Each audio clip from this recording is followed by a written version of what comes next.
साथियों नमस्कार। जैसा कि आप लोगों ने देखा होगा, कल यूपी डीलेट से रिलेटेड जो केस हुआ था उसकी हियरिंग हुई थी, जिसमें बोला गया था कि इन जो अभ्यर्थी 2021-22 में और 24 में जो भर्ती में शामिल हुए थे उनके खिलाफ जो अखबार में जो कटिंग हम लोगों ने देखी थी उसमें बोला गया था कि इनके ऊपर सस्पेंड का नोटिस जारी किया गया है या इन्हें सस्पेंड कर दिया जाएगा। दो स्थायी निवास इनके कैसे हैं। यूपी डीलेट वालों काफ़ी चर्चा में आए थे बीच में, और इस भर्ती को लेके भी काफ़ी सुनने में आ रहा है कि इस बार भी शामिल नहीं किया जा सकता या किया जाएगा, कुछ अभी कंफर्म नहीं हो पा रहा है। तो उसके रिगार्डिंग जो सस्पेंसन जो था कोर्ट ने साफ मना कर दिया है। बाकी उनके बारे में कुछ रिगार्डिंग जो केस से रिलेटेड कुछ चीज़ें हैं वो आपके बारे में आपको बता देता हूँ। इन याचिकाकर्ताओं मतलब हुआ क्या है कि जितनी भी यूपी डीलेट के रिगार्डिंग जितनी भी याचिकाएं थी उनको सबको मर्ज करके उन्होंने एक प्रॉपर एक ही बार में निर्णय ले लिया, उनके द्वारा ले लिया गया था। और उनके द्वारा कहना था कि मैं पढ़ के आपको बता देता हूँ। याचिकाकर्ता को वर्ष 2024 में जिला उधम सिंह नगर के सरकारी प्राथमिक विद्यालय में सहायक शिक्षक के रूप में नियुक्त किया गया था। जिला शिक्षा अधिकारी द्वारा 4 नवंबर 2025 को उन्हें एक नोटिस जारी किया गया, जिसमें उनसे कारण बताओ का नोटिस जारी किया गया कि उन्होंने उत्तराखंड और उत्तर प्रदेश राज्य से एक ही समय में स्थायी निवास और अधिवास प्रमाण पत्र कैसे प्राप्त किया, और उत्तर प्रदेश राज्य के अधिवास प्रमाण पत्र के आधार पर उत्तर प्रदेश राज्य में स्थित एक ही संस्थान से डीलेट पाठ्यक्रम कैसे कर लिया। याचिकाकर्ता के विद्वान वकील का कहना है कि अधिकारियों ने इस मुद्दे को पहले से ही तय कर लिया है कि जैसे कि प्राथमिक शिक्षा निदेशक द्वारा 16/1/2025 को जिला शिक्षा अधिकारी उधम सिंह नगर को लिखे गए पत्र में की गई टिप्पणी से साफ स्पष्ट है। विद्वान राज्य के वकील का यह कहना है कि रिट याचिका के समय पहले दायर की गई है, क्योंकि याचिकाकर्ता को केवल एक नोटिस जारी किया गया है जिसमें उससे अपना पक्ष रखने के लिए ऐसा कहा गया है।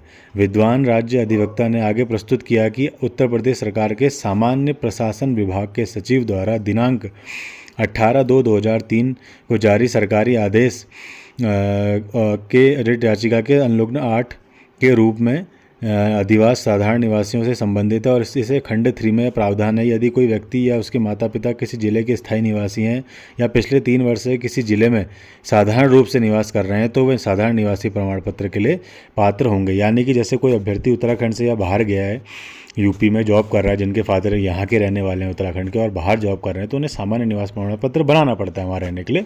तो उसके आधार पर, क्योंकि ये जो बात जो निकल के आई है ना, मेनली इस बात इसलिए निकल के आई क्योंकि जब यूपी से डीलेट होता है तो उसमें साफ साफ नियमावली में लिखा गया था कि ऐसे अभ्यर्थी आवेदन हेतु पात्र होंगे जो उत्तर प्रदेश से स्थायी निवासी हों। प्रदेश के समय होने वाले अभिलेखीय जांच में अभ्यर्थी को उत्तर प्रदेश में अपने गृह जनपद का सक्षम अधिकारी द्वारा प्रवेश की तिथि तक जारी किया गया निवास प्रमाण पत्र प्रस्तुत करना अनिवार्य होगा, अन्यथा की स्थिति में अभ्यर्थी का आवेदन पत्र निरस्त कर दिया जाएगा।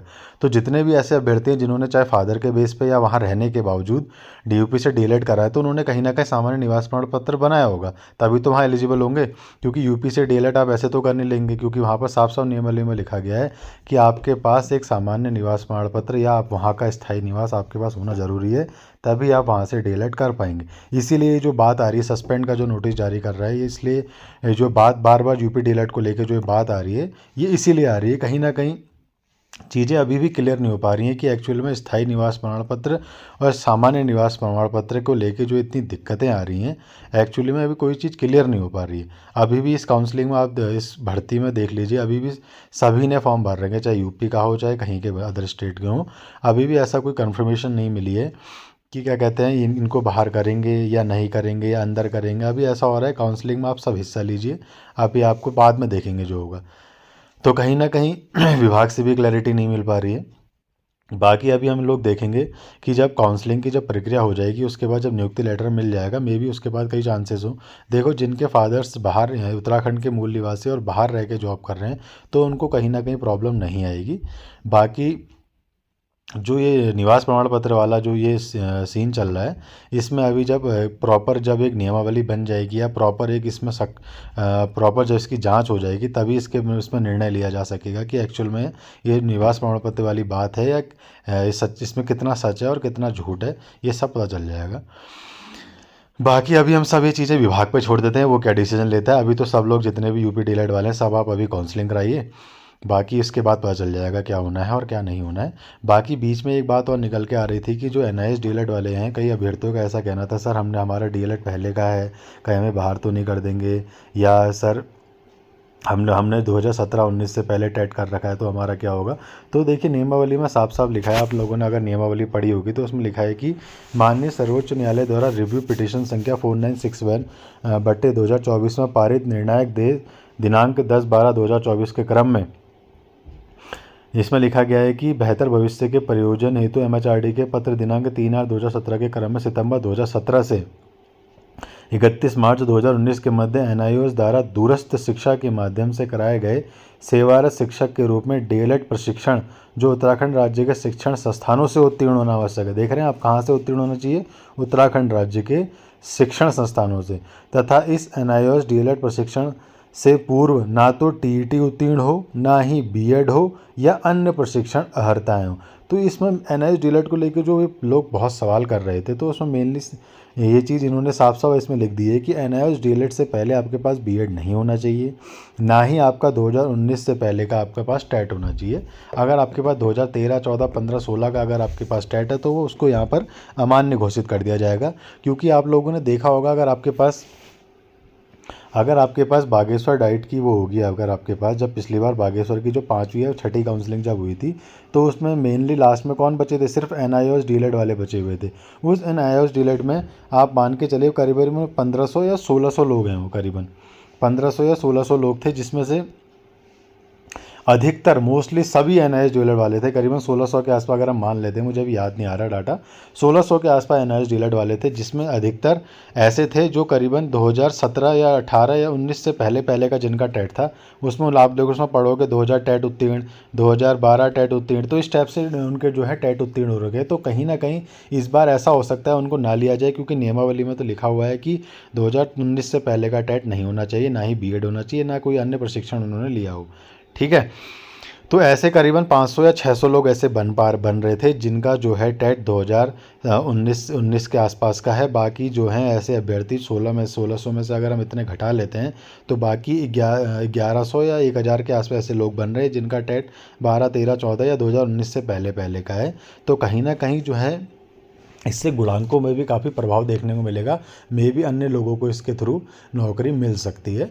और इसमें कई अभ्यर्थियों का ऐसा कहना था कि सर NIOS के DLED के रिगार्डिंग हम लोगों ने पहले BEd कर रखा है, तो क्या हमें लेंगे। देखो इसमें तो लिखा हुआ है कि BEd नहीं होना चाहिए, बाकी विभाग के निर्णय लेता है, वो देख लेंगे हम लोग। और इसमें एक सवाल और आ रहा था कि सर जैसे हम लोग अगर एक ही काउंसलिंग होती है तो हमें कैसे पता चलेगा हमें कहाँ जाना है। देखिए जब आप पहली काउंसलिंग की जब लिस्ट आ जाएगी ना, तो आप सीटों के अकॉर्डिंग आप अंदाज़ा लगा लीजिएगा कि SC में इतनी, OBC में इतनी, जनरल में इतनी है, तो मैं कहाँ पर आ रहा हूँ। आप वहाँ पर गिन के आपको पता चल जाएगा। आप गुणांक देखिए, मिलाइए, आपको लग रहा है कि इतने अभ्यर्थी आए, आप उससे 10-15 गुणांक ज़्यादा ले लिया, 50 गुणांक एक्स्ट्रा ले लीजिए। ऐसा मान के चलिए कि मैं इतने बंदे आएंगे और इतने बंदे नहीं आ सकते, आप 50 एक्स्ट्रा लेके चलिए। जैसे 200 लोग बुलाएं, जैसे मान के चलिए 100 वैकेंसी, 200 लोग बुला रखे हैं, तो करीबन ऐसे बंदे वहाँ पहुँचेंगे जो करीबन 150 के आसपास लोग वहाँ पहुँचेंगे। क्योंकि और ऐसे भी तो होंगे, वो अन्य ज़िले में भी तो जाएंगे जो हाई रैंक वाले हैं, तो कहीं ना कहीं वो नंबर और कम हो जाएगा। आप करीबन उससे 30-40 नंबर अपने एक्स्ट्रा जोड़, 30-40 मतलब क्रमांक आगे बढ़ा के उतना जोड़ के आप चले जाइए। जैसे आप कुछ लोग ऐसा कहना था ना कि समय पता कैसे चलेगा, तो आपको अपने गुणांकों के हिसाब से, अपनी सीटों के हिसाब से आपको वहाँ देख के जाना पड़ेगा। जैसे मान के चलिए कि एक जगह अल्मोड़ा में मान के चले 82+ जनरल की कट ऑफ चलेगी। ठीक है, 82+ जनरल की कट ऑफ चली गई, आपका गुणांक चल रहा है 80 के आसपास है और 82+ वालों को बुला रखा, आपको भी उसमें शामिल कर लिया गया। तो आप ऐसे अभ्यर्थियों को चुनिए कि जहाँ पर आपको लग रहा है कि इन अभ्यर्थियों का यहाँ भी नाम है, यहाँ भी नाम है, यहाँ और यहाँ भी नाम है, तो जाएगा तो एक ही ज़िले में, तो आप उससे नीचे के जितने और बंदे हैं, ठीक है, उसके हिसाब से आप गुणांकों को काउंट करिए और अपना नंबर भी काउंट करिए और उनसे जो है 10, 15 या 20 क्रमांकों के नंबरों को एक्स्ट्रा जोड़ के और उसमें खुद को भी शामिल करके तब उस ज़िले में जाइए। ठीक है, क्योंकि ऐसा है कि कुछ ऐसे होंगे जैसे उन 20 में, जैसे आपने 20 एक्स्ट्रा लिए, तो कुछ उन 20 में से 5-6 ऐसे होंगे जो उस ज़िले में नहीं जाएंगे, तो कहीं ना कहीं वो सीट और कम होगी, तो वहाँ पर आपका नंबर आ सकता है। ठीक है, बाकी दूसरी काउंसलिंग हो सकती है, ऐसा नहीं है, क्योंकि देखो सीट अगर वैकेंट रही तो वो दूसरी काउंसलिंग वो लोग कराएंगे। ठीक है, ऐसा नहीं है। क्योंकि नैनीताल वालों का तो ऐसा कहना है, नैनीताल डीओ का तो ऐसा कहना है कि हम एक ही बार में सब कुछ करवा देंगे, 2 गुने या 3 गुने लोग बुला के जितना हो सके, जितनी जल्दी हो सके एक ही दिन काउंसलिंग करा के सभी को निपटा दें। और उनका ऐसा भी कहना था कि हम क्या करते हैं, जिनको काउंसलिंग में बुलाएंगे और जिनका नंबर आ जाता है तो उनके डॉक्यूमेंट्स अपने पास रख लेंगे और अगले दिन उन्हें प्रोवाइड कर देंगे। तो मे बी ये रीज़न हो सकता है कि वो बंदा दूसरी जगह काउंसलिंग ना करा पाए, ऐसा इसलिए ये वजह भी हो सकती है। बाकी ये सब उन पर डिपेंड करता है कि वो लोग क्या करना चाह रहे हैं। ठीक है, गुणांकों से रिलेटेड मैंने आपको बता दिया है कि आपको जो है 10 15 या 20 25 जितना भी हो सकता है एक्स्ट्रा लेके चलना ही पड़ेगा। आपको रिस्क तो लेना ही पड़ेगा थोड़ा बहुत। ऐसा नहीं है कि आपको सब कुछ पता चल जाएगा, थोड़ा बहुत रिस्क लेके आपको समझ के थोड़ा आपको गणित बिठाना पड़ेगा, आपको उसके हिसाब से जाना पड़ेगा।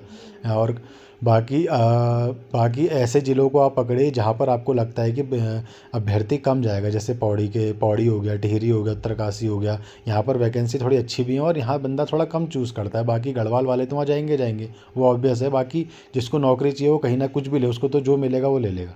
ठीक है, उनको इस चीज़ की पड़ी नहीं होगी, उसको जो सही लगेगा वो मिल जाएगा उसे।